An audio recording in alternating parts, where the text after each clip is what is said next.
Hi, everyone.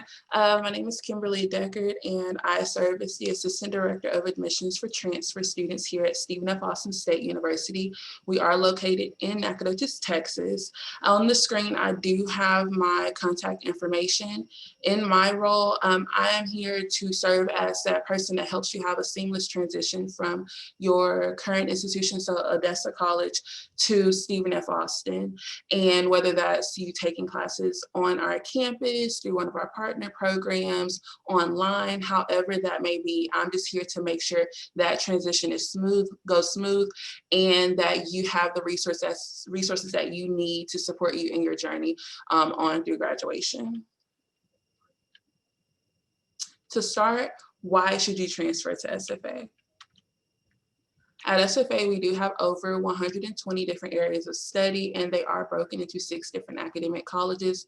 So we have our College of Education, there's our College of Forestry and Agriculture, Sciences and Mathematics, Liberal and Applied Arts, there is our Fine Arts, and then there is one more, let me see, Education, Liberal and Applied Arts, Math, Math and Sciences, Liberal and Applied Arts, Forestry and Agriculture, and Fine Arts, okay, in our College of Business, sorry. And then we have online and on-campus options. We have actually incorporated 5 different course modalities. So we do have our traditional face-to-face classes, but then we have our online courses. We have hybrid flex, where you get to decide whether you want to attend in person or if you want to live stream it. We do have our live stream courses where it still has a set day and time that you meet. You just Zoom in. And then your hybrid, you might meet in person, but then all of your work is online. So different ones that basically just meets every student's need. And we also have 8-week and 16-week courses. And so there's a lot of different things to fit everyone's need and convenience. We do have faculty and staff who care. Of course, we have our admissions team, but then we also have different resources on campus to help support our students. So our academic assistance and resource center. So if you're needing to sign up for tutoring, or if you just need a weekly study group, anything like that, we do have that resource available. And then of course we have student activities, office hours, everything like that. And then an affordable and quality education. Later on in the presentation, I'm going to briefly touch financial aid, scholarships, and then touch on our flat rate tuition plan that makes our tuition very affordable. Next, how to transfer to SFA. So to be eligible for transfer admission, you do need at least 15 transferable hours and at least a 2.0 GPA. This is your, we're calculating solely from what's going to be transferable. And so if you have attended just Odessa College, then we're just going to need that Odessa transcript. But if you've attended other institutions, or if you took dual credit courses in high school at a different institution, we will need those transcripts, and we're going to calculate everything from those transcripts to calculate your GPA. You can also have not been academically suspended from another institution. And I'll touch on course equivalency guide and two-year planning guides in just a second. But then also right now on applydtexas.org, we do have applications available for summer 21.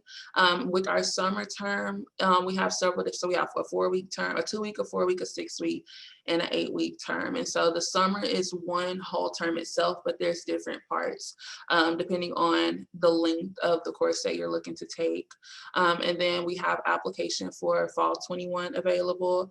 And then we also have our spring 22 application available. For the summer and fall 21. We can make a decision using fall 2020's grades. If you are applying for spring 22, we do need this semester's grades, so spring 21's grades, in order to make a decision. Official transcripts can be sent electronically or by mail. So by electronic, that's Parchment, Naviance, T-Rex, eScripts, National Clearinghouse, any of those electronic platforms that are used to send transcripts, we can accept it. But then of course, there's also by mail. And then the application fee is $50. And then if you are looking to apply for a fee waiver or qualify for a fee waiver, you do need an EFC number of 0 on your financial aid student aid report. SFA does not have an admissions deadline. We have what's considered rolling admissions. So we will continue to make decisions on up until class starts. Really, it's going to be up until about the 12th class day. Now, I do not recommend waiting until then to apply. If you know that right now you have completed at least 15 hours, then I would go ahead and apply. That way we can get the ball rolling. And if you are unsure of whether you have enough hours, then, and I'll put my contact information on the screen at the end, but feel free to send me a transcript and I can look over it and do a soft evaluation. That way, you know ahead of time whether it's a good time to go ahead and apply now, or if it's a conversation of, okay, let's wait a semester and then apply. So I will be happy to have that conversation. And then also you want to go ahead and apply now because registration and advising is going on too. So with SFA, we will accept credits from most regionally accredited institutions. We do accept Odessa's coursework. From a community college, you can transfer in up to 66 hours. And then on your transcript, you do have, if you are core complete by law, we do have to honor that. Now, depending on your major, there may be some leveling courses, or there may be a specific prerequisite or something that's needed. So like, for example, with our nursing program, a lot of students will take college algebra as their math, but nursing requires statistics. So if you took, if you transferred in college algebra, you might be required to take statistics when you get here. That's just one example. A lot of our business degrees require finite math. And so, but our 2-year planning guides, which I'll show you in just a second, that is a great tool to use ahead of time. That way you know exactly which core class is needed for that particular degree program. So our course equivalency guide, SFA does use the Texas Common Course numbering system. So a lot of our courses do match up with what's listed at the community college. So our 4-letter for a number.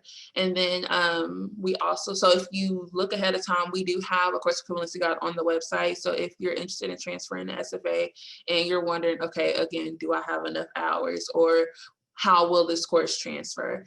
That tool is available. It's on the admissions webpage under transfer. But then there's also the 2-year planning guide. The 2-year planning guide is going to map out the first 2 years worth of coursework. And on that page, we have all of our degree programs available. So if you know that you're wanting to transfer and major in accounting, there is an accounting 2-year planning guide. If you're looking at kinesiology, exercise science, there's a planning guide. Agriculture, teaching, music, there's all different planning guides. Our nursing program also has their planning guide up. This is great. I always recommend, if you know that SFA is going to be your next place, print out that 2-year planning guide or show it to your advisor. Let them know that that's your plan. That way you can make sure that the courses that you're registering for at Odessa, that they are aligning with what's going to be needed for the degree program here at SFA. And they're going to be core. You won't dive into any of the advanced level courses until you transfer and enroll at SFA.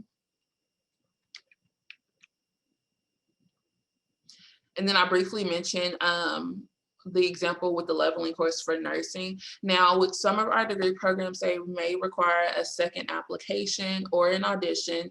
So with our education programs, we do have our face-to-face education programs, but then we also have our online completer program. So if you're interested in EC through 6, middle levels 4 through 8, or special education, you can take the online completer will be involved in the online completer program. With that, you do have to have 45 hours and a 3.0. It basically, you're going to be enrolling at the point that you're ready to start your field experience and get into your student teaching. But then if you're on campus, face-to-face, after you reach a certain point, there is a test just to test your knowledge and make sure you are ready to move forward into those advanced level classes, again, moving toward your field experience and student teaching. Nursing is a common one. We are pre-nursing, and then once you have finished your prerequisites and you're at the point where you're ready to apply to our nursing program, then that's when you apply through Nursing CAS, and you submit your SFA transcript to Nursing CAS, and you go through that entire process, taking the TEAS exam. We require TEAS and not HESI for our BSN to RN program. And then social work, after you reach a certain point as well, you do have to apply to the social work program. And then that's when placement for your junior and senior practicum, those conversations will begin. Theater and music, these two require an audition. On their SFA webpage, that's where you'll be able to find the audition materials. So the piece that you may have to recite, or like if you are going to, or if you're going to submit any type of portfolio, anything like that. All the information as far as dates as well. A lot of times they are flexible. Sometimes they might have a certain point where it's like, okay, we're going to do auditions all this month. But then it's like, okay, we've had it where students have come in for a campus visit and they're like, okay, I'm here. Can I reach out? Can I go ahead and audition? All that good stuff. And our Fine Arts, our College of Fine Arts has been very flexible and been able to conduct auditions then. And then SFA calculates your transfer GPA for admissions and scholarship purposes only. So again, this is just for the admissions process. Your actual SFA GPA will be calculated once you have completed a semester at SFA. And then for scholarships, which I will talk about that now. So with financial aid and scholarships for the summer does fall on this current academic year. And so you'll add SFA to your 2021 FAFSA or TAFSA application. If you are going to be enrolling for any of the 21-2022 academic year, that financial aid application is open now, and you would go in and complete it on the financial aid website. And then if you're going to come in a future term, then the financial aid application opens October 1st of every year. And then SFA, we do have a general scholarship application that opens September 1st through February 1st. And so for this upcoming academic year, it has closed, but it does open every year. So you are able to apply for scholarships every year that you are enrolled at SFA. There are over 800 scholarship committees, and scholarships range anywhere from, it may be a couple of $100. We have a scholarship that goes up to $40,000. A lot of them are renewable as well. Either they're renewable for up to 2 years, or there's some that are renewable for up to 4. These do not include competitive scholarships. So competitive scholarships will be anything coming from like, if our College of Fine Arts offered something, if Spirit Teams offered something, athletics, those like that. So those are a completely separate scholarship. But from our general scholarships, they look at GPA, what you want to study. There are some that look at the GPA, how many credit hours you have, all that good stuff. And then SFA does have a community college transfer scholarship.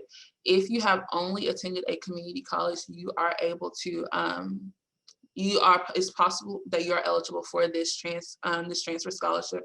You do need at least 45 transferable hours and at least a 3.0. 3.0 gets you 3.0 to 3.49 will get you 1,000, and 3.5 or higher, it'll go to 2,000. It is renewable for an additional year. This scholarship can be stacked since it does not require an application and it's automatically awarded from our office. You are able to stack it with any outside scholarships, with any other SFA scholarships, competitive scholarships, anything like that. And then our financial aid office's information is here. And then next with cost of attendance. So SFA has a fixed rate tuition program where you are able to take 12 to 21 hours for a fixed rate of $5,300. This is great because if you are going to be taking online classes, then that's roughly what you will look at. But then let's say if you're going to be taking classes on campus, it's still very affordable. One of the main questions I get sometimes is not only what's going to transfer, but how long is it going to take me? Am I looking at 1 year, 2 year, 4 year? So I get that question quite often. And so, sorry, I look off because I look at the chat too, but that's just one of the questions I get. And so basically by having this fixed rate tuition plan, it allows you to take more classes so that way you finish quicker, you stay on track with graduating. And then I always recommend students, when they ask how many hours should I take, I recommend 15, not only because yes, it falls within the 5,300, but then with financial aid purposes, it allows you that cushion. Sometimes there might be that one class you registered for and you thought it would fit great into your schedule, but something comes up. So you have to drop that one class. Well, you're still going to be able to stay at 12 hours for financial aid purposes, so you don't risk having to either lose financial aid, pay back financial aid, things like that. So I usually recommend that 15 to 16 hour registration range. And then room and board, I won't go too depth into living on campus. We do have 14 residence halls. We have anything from community style, suite style, and we have one of our suite style halls that is, the floor plan is a little bit different to where it looks more like an apartment. And so a lot of students like that, especially our transfer students, because sometimes they are coming, I'm not sure if students live on campus at Odessa College. I'm not sure. They do. Okay. And so sometimes it's like you have some that want something closer to an apartment style or suite style, community style, anything that fits everyone's price point. And then advising and registration. Advising and registration for the summer is going on right now. Fall advising is going on, and then registration starts next week on April 7th for the fall. And then spring advising, that won't start later into the year around October. So when I was saying in the beginning that SFA doesn't have a deadline, this is why I highly recommend going ahead and applying. Even if you're still shopping, that is okay. At least go ahead, submit the application. That way we can get the ball rolling in case you do decide on SFA. That way you can go ahead, register for those classes. We do have, and I'll talk about transfer orientation that's coming up. Actually, it's not on this slide. So we do have a transfer orientation. And so with transfer orientation, we have virtual and face-to-face sessions. And so if you're looking to stay at home and attend, or if you want to call, we had a student call while she was in Walmart, but that way she can listen in, just anything that's convenient. And then if you want to attend on campus, but that way you learn more about campus resources. And then if you've already been advised and then you attend orientation, we can help you register for classes. I'm also offering to help with registration. So as long as you get advised, you are required to get advised every semester. That way we can make sure you are following along with your degree map. But anytime you're not sure how to register, or you want a second opinion on, hey, do you think I can make it from this building to the next building in 10 minutes, which you can make it across our campus in 15 minutes. So like very compact campus, very walking friendly. I'm that person. So I'm like, hey, whatever you need, let me know. And then our transfer student network, this is what I want to end with. So SFA has an organization called Transfer Student Network. As soon as you're accepted into SFA, you're automatically a part of this amazing organization. And you get to choose how active you want to be. There's no dues, there's anything. You're basically, it's here for transfer students, whether you're transferring from Odessa College, whether you are online, face-to-face, if you're taking 6 hours, 15 hours, it doesn't matter. This network is comprised of all different type of transfer students. We have students that are online. We have some that are attending from a distance. And then we have our students that are here on campus. And so it just makes sure that you have somebody. You'll have your classmates, but then not all of your classmates may have been a transfer student. And so if you want somebody that can relate, then this is going to be a great organization for you. They have study halls. I know a couple of months ago, they had like a virtual karaoke. It was really cool. And so, but all different ways to get involved. We do have our SFA Transfer Student Network on all of our social media platforms. Closer to the semester, and once you have been accepted, you will receive an email invitation to join the group meet. My group meet goes off all day long because students, they're connecting with each other. They're saying, hey, who wants to meet for breakfast? Who wants to go study? All these good things. And so it's just a dynamic organization. And then lastly, our Office of Admissions contact information. If you're needing to send transcripts electronically, use the admissions email. This is not an emailed transcript. It is just for the electronic platform because sometimes it'll ask for an email. But if you're going to mail it, then use the PO box address, and then our main contact information is here. And then lastly, I thank y'all for listening to me and learning all about SFA. I'm going to jump back to one of the first slides that had my contact information. That way students can screenshot that however you need. But you have the main contact, but then you have mine. I am your direct point of contact. I am your transfer champion. I'm here cheering for you along the way. Just let me know what you need. I'm here. Action Jacks. Kimberly, thank you so much. This was awesome, and I really like the student transfer organization. That's fantastic. I wish everyone would have something like that. Thank you. If you want to send me any information that you want me to share with our students, please do so, and I will make sure that we get that sent out to them as well, especially Yes, for the I sure will. days that you have coming up. Yes, thank you. So much. So next up, we have Texas State University with Mr. Keegan Duncan. Hi, everyone. I hope everybody's doing well today. I'm going to put a couple of links in the chat really quickly before I start. The first one is going to be a link to my page on our website. It has my contact information there. It'll come up again during the slide, but I am going to have to jump off after my part of the presentation today. So if you do have any questions about Texas State after today's presentation, feel free to go to that website. Check out my contact information, shoot me an email, and I will be happy to answer that for you. The second link that I'm going to post in there really quickly is going to be our landing page for transfer students. So you'll hear me reference a lot of links, a lot of opportunities to connect with us, a lot of different things. Most of them are going to be housed through this link as well, so that you can always get to them after today. So let me get the presentation pulled up and we will dive right in.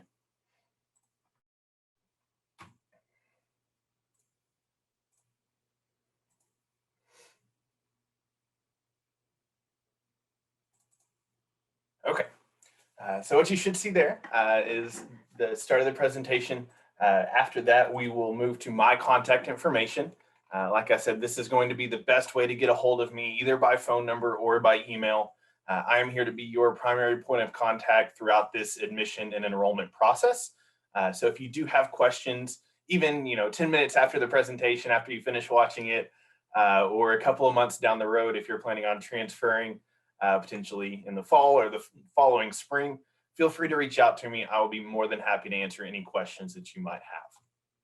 A little bit about Texas State is going to be on this slide. If you're not sure where we are, we're actually located in San Marcos, Texas. We're about 30 miles south of Austin and about 50 miles north of San Antonio. So it's a fantastic spot for students to be. We have about 60,000 people in the town of San Marcos itself.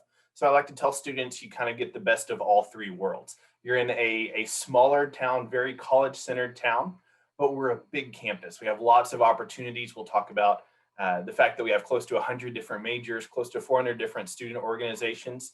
And the third part of that is that you're less than an hour away from two major cities in the state of Texas. So when our students start looking not only for things to do, but also internships or job opportunities, they have those opportunities right there, kind of in their backyard. Like I said, there's always something going on in one of those two big cities, so our students can still go out, have that big city experience, have a weekend away from campus, but still come home to a city and a town and a campus that really feels like home to them. Like I said, we got close to 40,000 students on campus, right around 38,000 actually. About 34,000 of those are undergraduate students, so we're a very traditional campus. And we're actually the 14th ranked school for transfer student population coming in. So we're very transfer friendly, work with a large transfer population every year. And so we will do our best to help you however we can. A little bit more about our students will be on this slide. We're actually about half of our student population is first generation. So just under 50% there are students whose parents didn't go off to college or don't hold a bachelor's degree. I actually fall into that category as well. And so that's kind of why I enjoy especially working with first generation students, being able to relate to them and make that connection of connecting them to the campus itself. We're actually also a minority majority campus with 54% of our students identifying as coming from an ethnic minority background, Hispanic serving institution as well. So I like to tell students, odds are you're going to be sitting next to someone or rooming with someone or have somebody down the hall who has lived a completely different experience than you. In addition to that, we also have students from all 50 states and 74 countries from around the world. So a very diverse campus as itself. As I said, we do have close to 100 different majors. They're spread out through 8 different areas of study. I won't bore you by listing them all, but just kind of hit some of the highlights here. Education is one of our biggest areas. We're actually the largest campus in the state of Texas for graduating certified teachers and 4th most in the entire United States. So it's definitely a big deal at Texas State. Our nursing program also has 4 straight years of 100% passing rate on the nursing licensure exam. So that's something that we're definitely proud of. We've also added a civil engineering program that falls into that STEM area down there near the bottom within the last couple of years. And we're one of only 3 campuses in the country that are looking at technology enhanced infrastructure. So us, MIT and UC Berkeley are kind of looking at this cutting edge of technology that really influences civil engineering. It's a very, very fascinating program we're excited to have as part of our campus. Like I said, there's a little bit of something for everybody there. One of my favorite programs is the aquatic biology program. We actually have a natural spring-fed river, the San Marcos River, that runs right through the middle of our campus. And the headwaters of it, like I said, the springs of it are just off campus. So our students in wildlife biology or aquatic biology get the opportunity to study in that San Marcos River that flows right through the middle of campus. So it's a really, really neat hands-on opportunity for those students as well. We do also have our Honors College as part of our campus. This is an application-based program there as part of our campus as well, but some really, really neat opportunities for the students that are part of this program. You'll see there that the maximum class size for any of our Honors College classes is just 20 students. So it's very discussion heavy, very seminar style, as you'll see it listed there, rather than a lecture-based class. These students are also the first ones on campus to schedule their classes every year. So if you're a part of the Honors College, you can pretty much guarantee you're getting into the classes that you want or need each semester. But then there's also their own coffee forum, computer lab, different things like that. For transfer students, you can absolutely be part of the Honors College that first time that you transfer into Texas State. They're looking for a 3.25 cumulative transfer GPA in order to be part of that Honors College. Again, like I said, it is application-based, so if you're a little bit shy of that, it can't hurt to apply. They do ask for a couple of essays and review each of those applicants for the Honors College. Like I said earlier, about 400 different student organizations on campus. We also have some that are going to be very transfer friendly, very transfer based, so that students are able to have that community. But also a lot of them are going to be honors organizations, the traditional Greek life, professional club, stuff that looks good on the resume, but also some service projects that go on. You'll see Bobcat Build there as the largest service project where students come together regardless of major or interest or freshman versus transfer versus senior or graduate student and give back to our community that, as I was saying, so well surrounds us. You'll also see that we have intramural sports, club sports, esports, and then 16 different NCAA Division I athletic programs, part of the Sun Belt Conference as well. For a little bit of the numbers side, in order to transfer into Texas State, you'll see that a transfer student is one who has completed transfer coursework after the point of admission. As Kelly said, that there might be some early college students who view this afterward as well. So that is a distinguishing factor. If you're still in high school, still graduating from an early college high school program, even though you might have dual credit hours, you'll still come to state through the application process as a freshman. So this is specifically for those transfer students who have completed coursework after the point of graduation. The admission requirements you'll see listed over on that right side. If you're between 1 and 15 credit hours, we are looking for a 2.0 GPA and for you to meet the freshman admission standards that you can find at that link. Once you hit 16 or more transferable credit hours, we're not going to be worried about your high school work or an SAT or ACT scores. We're just looking at that cumulative transfer work. So once you hit those 16 credit hours, we're looking for a 2.5 GPA. And once you reach 30 credit hours, we're looking for a 2.25 GPA. You'll see the application process listed here. We are on both Apply Texas and the Coalition for College, but I tell students the easiest way to get to our applications is to go to that admissions.txstate.edu/apply website. After that, there is a $75 non-refundable application fee, but there are fee waivers for students who qualify. This is going to be based off of family income. So we'll be looking for some sort of documentation on that, but you can always email that to us or get it to us however works best for you. We will need a college transcript from every college or university that you've attended. So if Odessa is your only school, then we'll just need that one. But if you've transferred previously, we will need a transcript from each institution.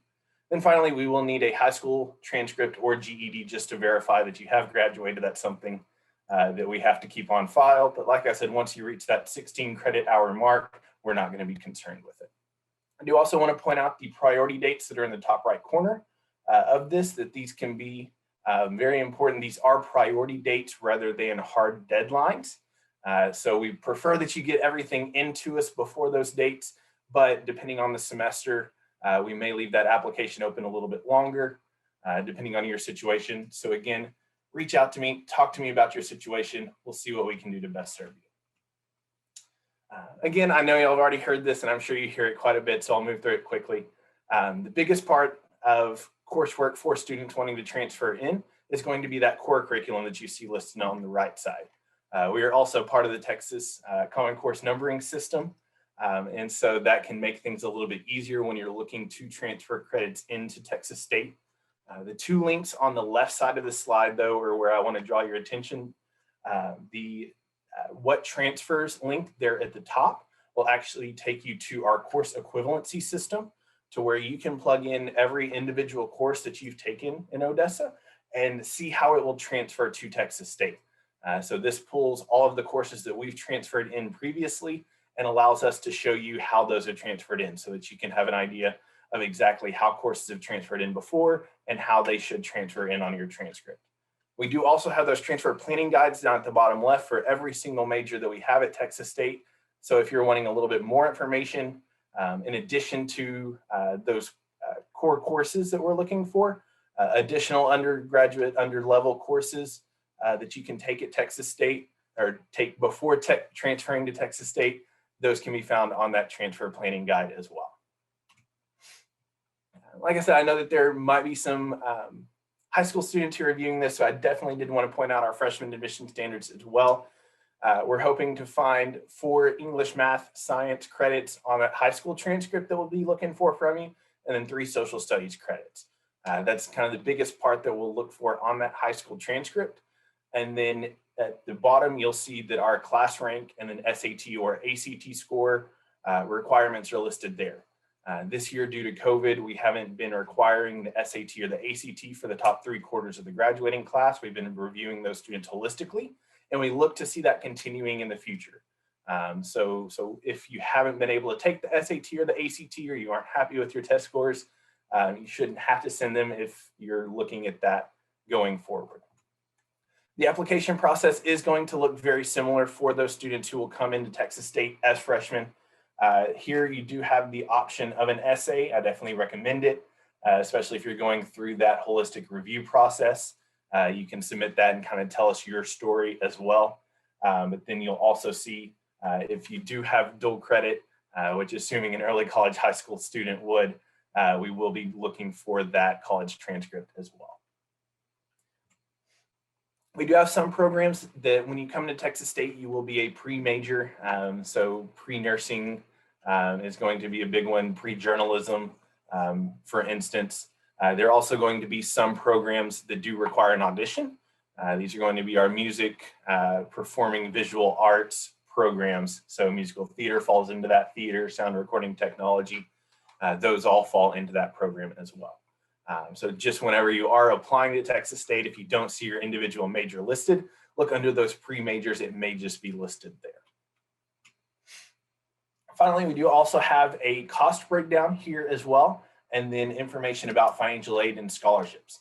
So this is going to include tuition and fees, so all of your classes, any books and supplies that you might need. Room and board is still listed on here.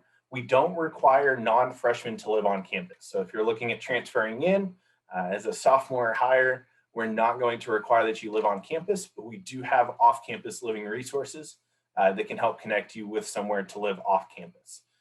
Then finally, personal miscellaneous and travel costs. So if you're bringing a car to campus, for instance, or need groceries, we try to build that into that cost estimate for you that you'll see listed down there at the bottom.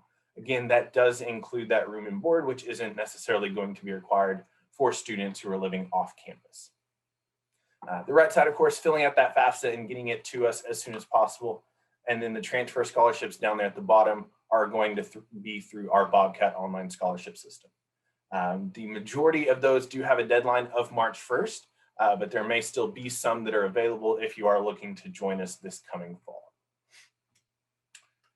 Finally, as I wrap up here, definitely want to invite you to come see us. We are hosting on-campus tours right now. Our student-led tours are still going on, but capacity is very strictly limited.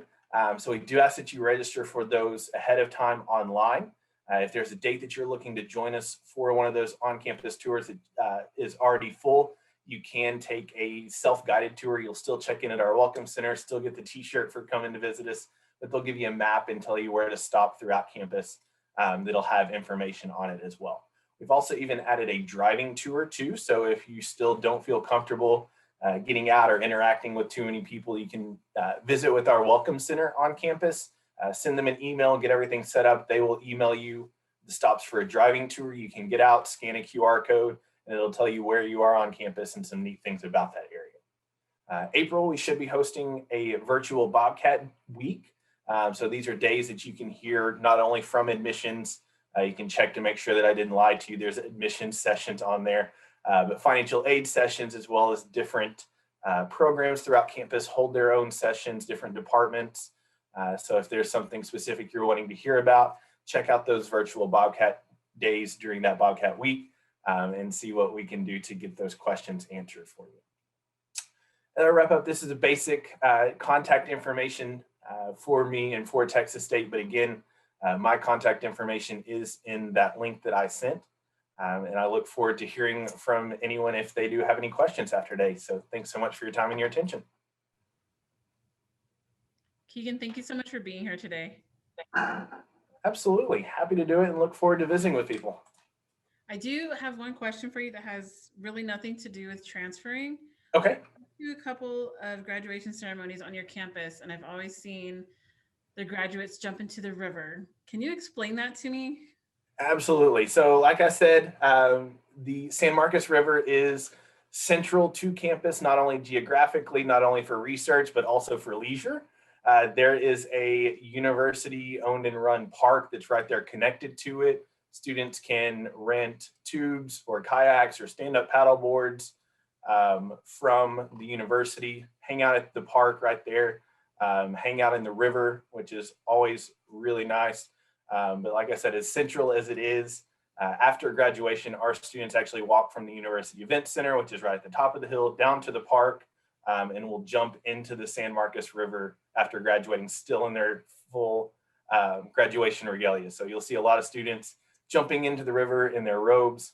I've had a colleague who graduated with his master's degree about a year ago in December who jumped into it. It was about 40 degrees outside. The river was still about 70 degrees. So like I said, spring fed, it stays 72 degrees year round.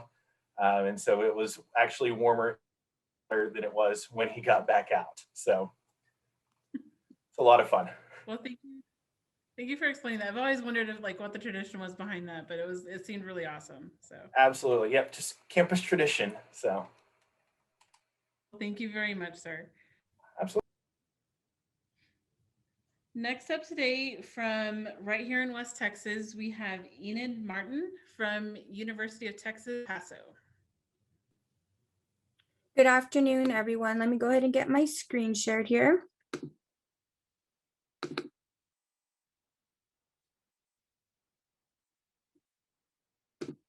Alrighty, may I get a verbal cue of whether it's sharing or not? It is. Awesome. Okay, thank you. Oh, there we go. I couldn't see anybody for a second. Okay, awesome. So I'll be going through our Transfer 101 presentation. This presentation for transfer students basically walks you through the process of not only admissions, but your next steps for enrollment. Welcome, my name is Enid Martin, and I serve as a transfer coordinator within the office for the admissions and recruitment. Please feel free to take a screenshot of this. This is my email. I currently am still working remotely, so I don't have access to my phone number. However, when that's available, I can definitely provide that as well. As I mentioned, most of our office right now is still remote. We don't plan to transition until probably late May.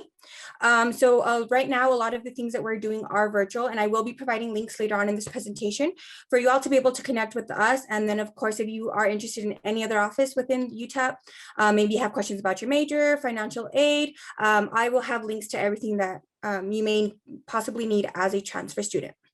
So a little bit about UTEP. UTEP is the second largest university in the US to have the majority Mexican American student population.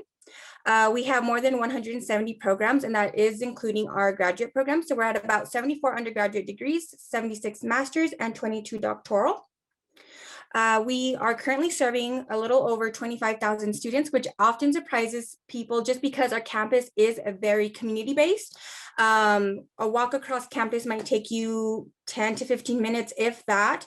But not only that, the student spirit and community feel is very present on our campus. And so you don't really get that lost feeling of you're attending a large university, or at least one that serves this many students. But yes, we do serve over 25,000 students, and that's kind of what makes UTEP a little unique in that aspect. And then in 2019, UTEP's research reached $108 million in research expenditures. So that's something that we definitely like to highlight, because it also comes along with one of our institutional accomplishments, which is that we are now classified as a R1 Carnegie University. What that means is that our university is highly involved in research activity. And that starts as early as an undergraduate student. We have opportunities for students. I have heard of freshman opportunities, but even as early as sophomore, we start getting students involved in research within their major. And we actually just opened up a building specifically for research, our independent research building. Of course, because of COVID, access is restricted, but once we start merging back onto campus, we hope to get students back into the research and just going back into fostering these opportunities for students. Like I said, as early as maybe freshman, sophomore year, up and through your doctoral, there's a lot of research opportunity at UTEP.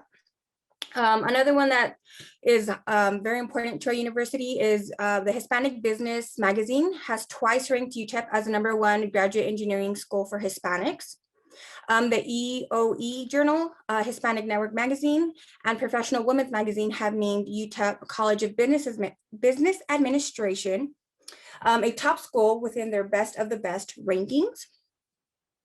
The National Science Foundation has designated UTEP as a model for institution for excellence, one of only 6 in the country. And then finally, UTEP is one of 11 universities nationwide to receive a 5 million Teachers for New Era research grant through the Carnegie Course Corporation. So just depending on what major you're interested in, these are the academic colleges and schools that will house your major or where you would be going through your program. And those are the College of Business Administration, College of Education, the College of Engineering, College of Health Sciences, College of Liberal Arts, College of Science, School of Nursing, and School of Pharmacy. The ones that are very popular for us at UTEP are, of course, the School of Nursing, College of Engineering, and the College of Business. Those are kind of the major highlights. But of course, every major has something unique or something to offer you. So make sure that if you do have any questions regarding a major that you may be interested in, I'm happy to provide any information that you may have or what college you would fall under. Any questions of that sort, I'm happy to answer. So as we dig into the admissions process, it is a little bit different between domestic students and international, and I will be covering both. So first things first, for domestic transfer students, so any student that's a US resident, your first step would be to apply through Apply Texas. There is no application fee for domestic students. That's something that we like to offer students as one of our points of pride of access and excellence. So as a domestic transfer student, there is no application fee. Just simply log on to applytexas.org and submit that application. We will require official transcripts from any previous institution attended. And for our military affiliate students, this does also include your JST, your Joint Services transcript, or if you're associated with the Air Force, the Community College of Air Force transcripts. We will need those in order to be able to render or move forward with your application decision. All transcripts must also be official. So what that means is we have to be receiving it from the sending institution. It cannot come from you.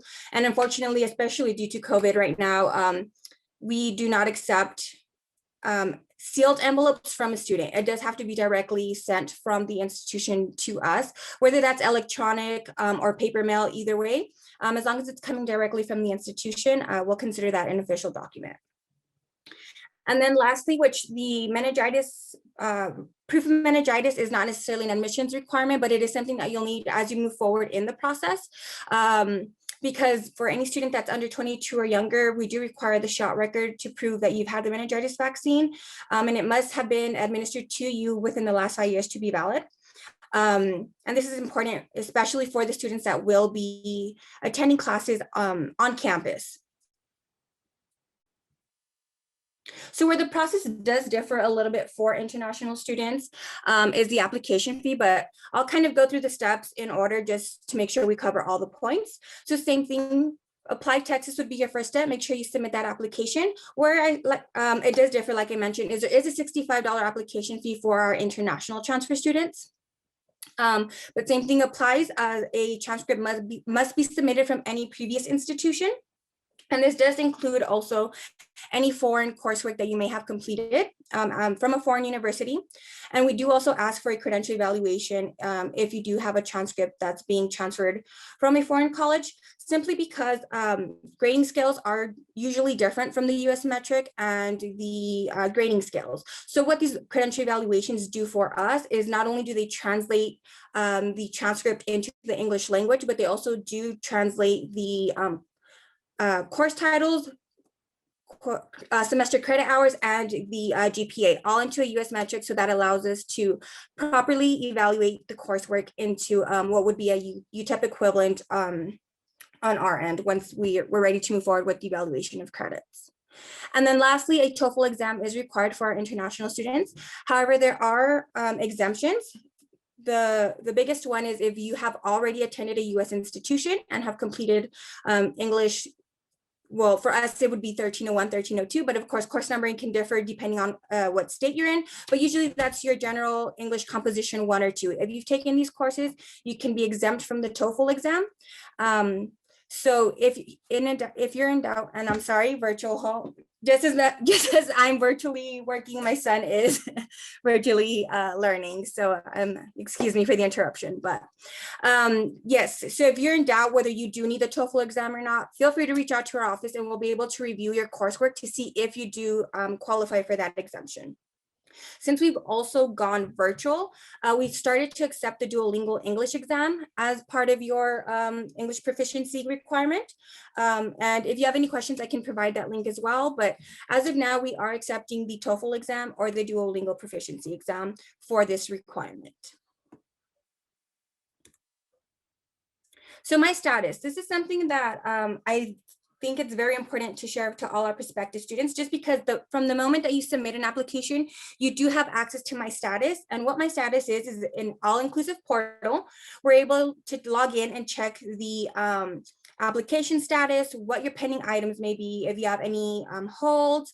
Not only that, but you also have access to your financial aid information within the same portal. Again, status, refund status, awards, anything of that sort is all housed within this portal as well. And lastly, this is where you will also register for your orientation date. And you'll get to see what modules you might have to complete before your orientation day. And it's all housed in this MyStatus. Let me go ahead and move this over. It's all housed within MyStatus. And so this is very important for our students to have access to, and that is mystatus.utep.edu. I'll go ahead and share that in the chat or provide it a little bit later once I conclude my presentation. However, like I said, everything is all in all-inclusive portal, and I'll kind of walk you through it just because our students do sometimes have questions about logging in since there are different options. So first things first, as a future minor, if the only thing you've done with UTEP is submit an application, like I said, you still have the access to log into this. You would be considered a future minor at this point, and all we would need from you in order to log into the portal is your student ID, your date of birth, and last for a social. As long as you have that information, we're able to get you signed in and you can check your status live. If you're unsure of what your UTEP ID number is, or you haven't received your packet, but maybe you spoke to one of our representatives and know that you are a UTEP admit, or that you have an active file with us, you're able to retrieve your ID through this Retrieve My UTEP ID tab. The only thing that you do have to keep in mind is that the email that you enter here must be the one that was linked or entered on your application. And once that's submitted, your UTEP ID number will be sent back to you, and then you can move forward signing in as a future minor. Of course, once you do receive your UTEP ID number, make sure you keep that handy because moving forward for any department that you might have questions for, that's one of the first questions that you're gonna get asked is what is your UTEP ID number? So just make sure once you do have your UTEP number that you keep that handy. And then lastly, once you are admitted, we do have an admitted minor tab. And what this takes you to is a new student account. It's new account at utep.edu. And from this point forward, as an admitted minor, you will be logging into any UTEP portal with your single sign-on credentials. So you get to choose your password. Your username will be emailed to you. And once you have that username and password set, that's how you will move forward logging into any UTEP portal thereon after. Okay, so transfer credit. I won't get too into the depth of this. We do have a virtual presentation that I'd like to highlight later on in this presentation, where we do kind of dig a little deeper in terms of, the core curriculum, which you've already heard about, specific degree programs, how to read your degree plan with your transfer credit included and evaluated. So I will leave that link with you all, but however, for now, one of the biggest questions that our office gets is, how is my credit going to transfer? Unfortunately, UTEP does not do preliminary evaluations. However, every student, whether you've applied or not, anyone has access to this degreeplans.utep.edu tool. And what this website does for you, you're able to go in and enter your course number from your home institution or any other college that you've previously attended. You're able to enter the course number, course title, course number. And what it'll do is once you hit that search button, it'll give you the equivalent at UTEP. So you at least know how it's going to transfer over. Of course, how it applies does differ a little bit, just depending on what degree program you're in, but at least at the very beginning of the process, you at least know how this credit is going to transfer. And so this is what the home page looks like, or the landing page looks like. And what you would do is you would hit this Get My Transfer Work number or link. And once you hit that, you'll see the drop down menus where you're able to select the state, the college, and then finally enter your coursework. Something that's very important for students to keep in mind, especially coming from a 2-year college, is that you are maxed at a maximum of 66 credit hours from a 2-year college. And again, something that I'd like to point out is not only for the transferable hours, but what applies to your degree plan. So you can have 66 credit hours apply. However, if you're getting pretty close to that number, it's important to start speaking with not only your 2-year college academic advisor, but also start that relationship with your 4-year or UTEP's academic advisor, just to know how many courses you're able to finish out at your 2-year before you transfer over, just to make sure that you don't go over that credit limit. Because unfortunately, if you were to have 66 credit hours that already apply to your degree from your 2-year college, and let's say you take another 1 or 2 that would apply had we not had this maximum credit hour limit reached, unfortunately, those credit hours will be lost because we do have a maximum of allowable transfer credit. So that's very important for our transfer students from 2-year colleges to keep in mind. What I do want to make a note of there is, let's say you've attended 2 or 3 different colleges, and 2 of those are 2-year colleges and 1 was a previous 4-year university. The 4-year university credit would not be taken into consideration for the 66 maximum hours.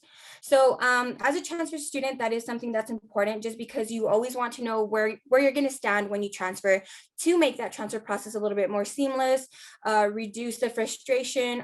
So it's important for us, as your possible or prospective institution that you'd want to come in and finish your degree with, to be very transparent with you all as prospective transfer students.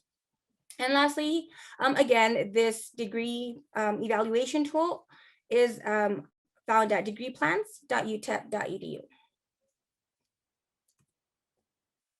So TSI is something that is required for students to meet. However, as transfer students, something that we do consider is what your TSI status was at your previous Texas institution. Odessa College does fall under this. So if you have been considered TSI exempt at Odessa College, then we will honor that.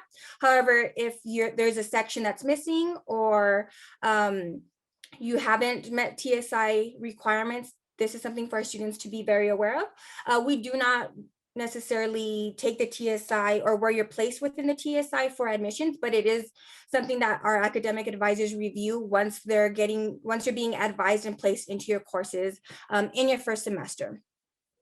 As a transfer student, it's likely that you'll qualify for one of the exemptions. So let me go ahead and get into those really quick. So the 3 areas for TSI are reading, writing, and math. And there's actually been a change recently where it's the TSI 2. And so now the English and writing sections are merged into one testing area, and then the math.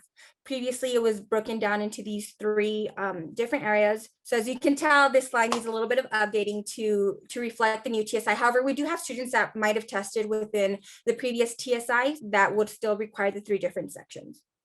However, for our institution, if you've completed any of these courses at a previous college, you would meet the exemption for that section. And I won't go through all of them, but if you want to screenshot, please feel free to screenshot.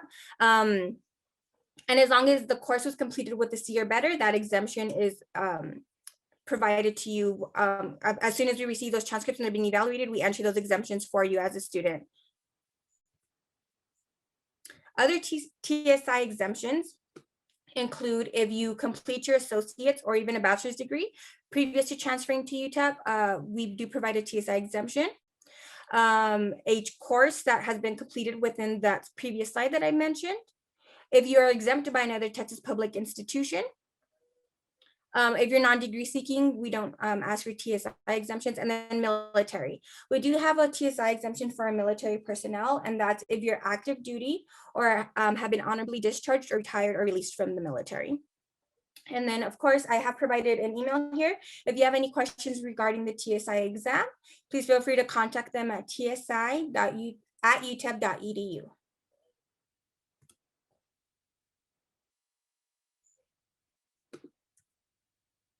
And then lastly, so at this point, as a transfer student, we walked you through the admissions process. And so your next step is enrollment. And this is where we highlight transfer student orientation.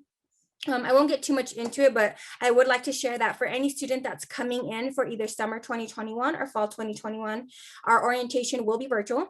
However, at this point, students are able to also meet with an advisor.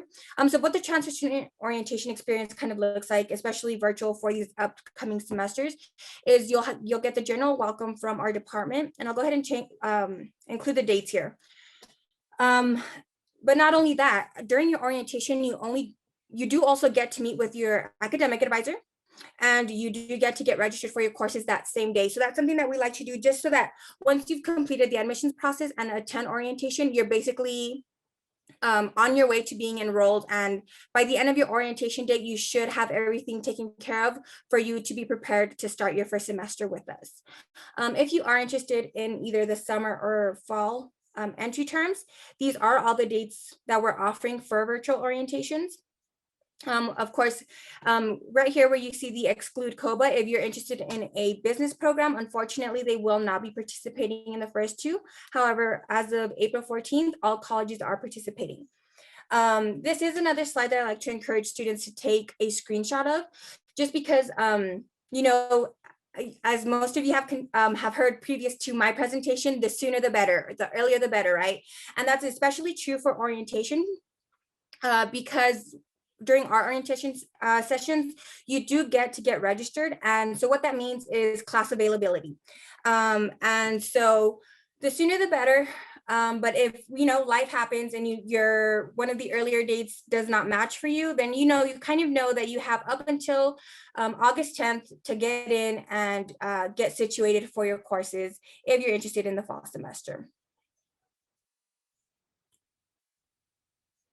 Okay, so lastly, this is one of my last slides that I'll be sharing with you all. And I've provided both the URLs and the QR codes for our virtual events. In the transition to COVID, many of our presentations that we were either doing outreach for at campuses or hosting on campus have to gone virtual, of course. And so we do have a good virtual event inventory at this point. So I definitely encourage you all to check out what virtual events we have. We have some that are very specific to the college. For example, today we'll be having one for our School of Pharmacy. So there's some that are very program-based. Then there's some that are a little bit more general, like an admitted minor. Our office does host a prospective transfer session every Tuesday. So you'd be able to find the link and get RSVP'd through this link. There's also financial aid that hosts financial aid Fridays, every Friday, of course. And then there's also campus tours, virtual campus tours. So any of that can be found within our virtual events. So this QR code or this URL will take you there, and you can kind of scroll through our inventory of virtual events. And lastly, something that our office has been offering and will continue to offer are 15-minute virtual appointments.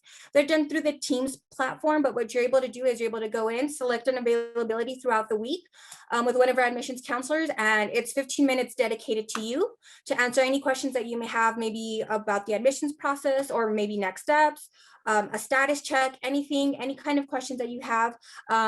We have these 15-minute blocks for you to speak with one of our admissions counselors in office. And then lastly, here's our contact info. Like I mentioned, although we are virtual currently, or primarily working remotely, our main office number is able to receive phone calls. So this 915-747-5890 would be the number that you would want to call to get in contact with our office. And then our future minor at utep.edu is our primary email for our office as well. So please feel free to take a screenshot of this. And once we're able to resume operations on campus, this building right here is the Mike Loya Academic Services building, and this is where we are housed on campus. And that wraps up my presentation for today. Like I said, I'll go ahead and enter some of this contact info in the chat for you all. Thank you so much.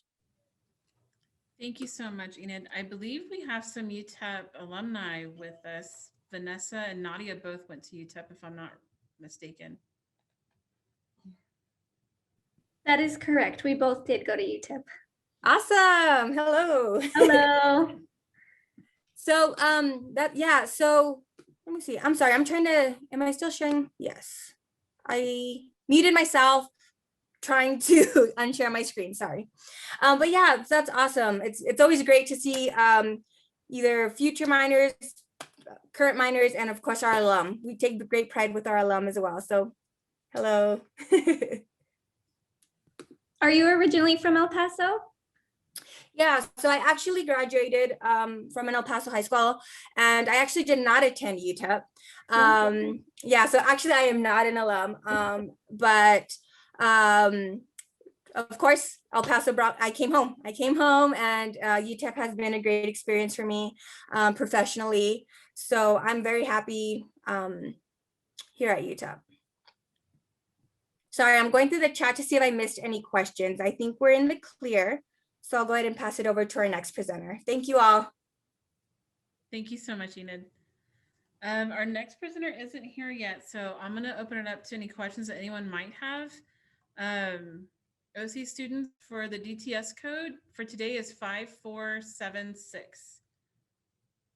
And enter that in, and we are going to do a drawing in just a little bit with student life, but tomorrow, I just want to announce what schools we're going to have tomorrow. And I lost my list. There it is. We're going to have UTPB, Sam Houston State, West Texas A&M, and Howard Payne University. And you can win even more points tomorrow. So with that, I'm going to check to make sure that Clarissa with Baylor isn't here yet. I don't see her. Okay. I'm going to pass it over to our student life office so they can do a drawing for, I believe, a gift card or some student life swag. Becky, it's up to you, ma'am. Hello there. How are y'all today? Fantastic. How are you? Pretty good. What is that code again? My chat disappeared. Yes. I'm sorry. It is 5476. 5476. All right. So I hope all students have checked in. And our winner today is going to be Nerlene Pope. So Nerlene, if you want, stop by the student life office sometime today or next couple of days whenever you have a chance, and we can get you your prize. Thank you. Thank you, Becky. Congratulations, Nerlene.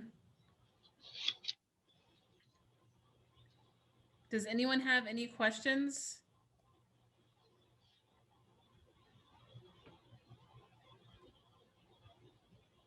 Well, thank you for joining us today. I thank all the schools for being here. We had Stephen F. Austin, Texas State, and UTEP. If you guys need any information on those schools, please email me. I'm going to put the email in the chat and I can share their information with you. And I'll be sharing information all week long for the schools that we have here.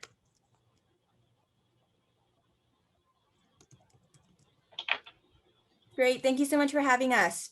Thank you. So Vanessa, what do you do within Odessa College? So I do internal communication and it's recently changed, but basically I would share resource information with students, faculty, staff, and now I do that. And I also oversee a new program that we have, which is our college life coaches. And they interact with students on a weekly basis to try and kind of help students. And they're with the students from when the student starts, so FTIC students, all the way till they finish school. And we basically answer any questions that they have, just to try and create a better relationship with them throughout their entire time here. So they always have someone to go to if they have any questions. Awesome. Oh, there's Nadia. Go Miners! Everyone go to UTEP. Yay! So I was sharing that I'm not an alum, but I have grown to have such pride with UTEP. Now, El Paso is home, but I moved away once I graduated. But now that I'm back, like I'm definitely, proud to be a minor. Yes, and our campus and our leadership at UTEP has changed so much, and I would say just striving for the better. And I commented, just the the opportunity to experience the border culture and even the scenery of seeing El Paso Juarez is something that's very unique, along with our architecture on campus.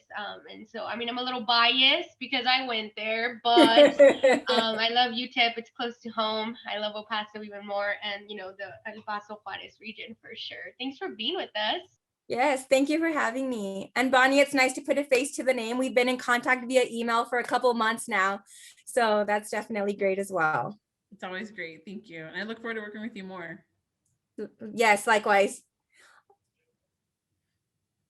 Alrighty. Thank you. If you guys need anything from me, please feel free to reach out. I'm always happy to help in any way that I can. Is it okay if I go ahead and log off? Yes, ma'am, it is. Thank you so much for being here. Alrighty. Thank you all. Bye-bye. Bye.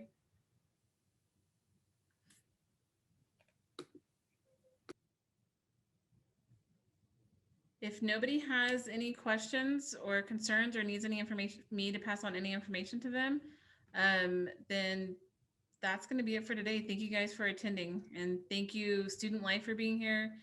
Thank you, Vanessa, for all the help you've done helping me get this put together too. Bye, Bonnie. Thank you.